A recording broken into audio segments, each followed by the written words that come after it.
Вопрос. У меня есть подруга, муж который женился на второй. У второй жены есть сын от предыдущего брака, а у моей подруги есть 2 сына от этого брака. Ежемесячно от государства она получает денежную сумму для покрытия основных затрат. Вторая жена также. Проблема в том, что сейчас муж требует у первой жены, чтобы она перевела эту сумму на его имя, чтобы ежемесячно получал ее он. Он основывает это тем, что ислам не позволяет женщине получать имущество у государства напрямую. Тогда как у второй жены он этого не требует. Когда первая жена спросила его, почему он не требует тоже у второй жены, он ответил. Она получала эту сумму и до замужества, поэтому он не имеет права просить это у нее. Вот так ответил. А каково мнение шариата по этому поводу?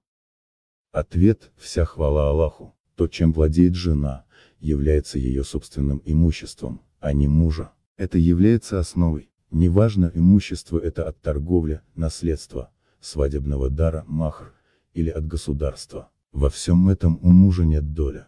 Это имущество не дозволено для него, если только жена добровольно отдаст его ему. Если бы муж владел имуществом жены, то наследство жены после ее смерти полностью бы отходило мужу, и никто другой не имел бы доли.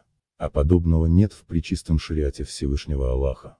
Основываясь на этом, имущество, которое получает жена от государства в виде пособия, является ее личным имуществом. Мужу не дозволено владеть им. Что же касается его слов, что якобы в исламе женщине не разрешается получать пособие от государства напрямую, то им нет основы в шариате.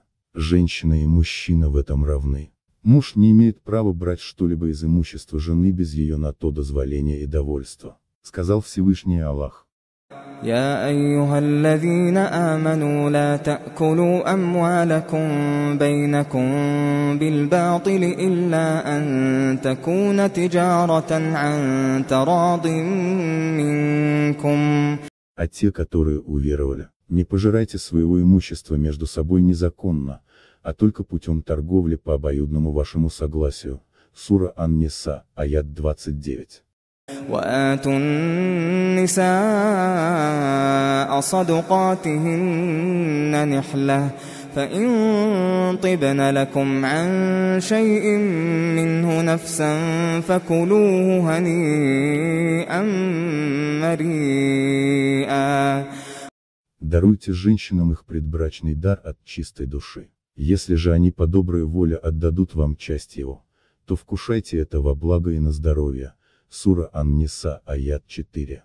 В ответе на вопрос под номер 3054 уже приводились доказательства из Корана, Сунны и Иджма, единодушное мнение всех ученых, Прим. Переулок, что муж обязан обеспечивать свою жену, обеспечивать соразмерно своему достатку. Жена не должна обеспечивать себя сама, даже будучи богатой, если только она сама не пожелает этого. Смотрите вопрос о жаловании жены в ответе на вопрос номер 126316. Аллах знает лучше. Ассаляму алейкум ва рахматулляхи ва баракатуху.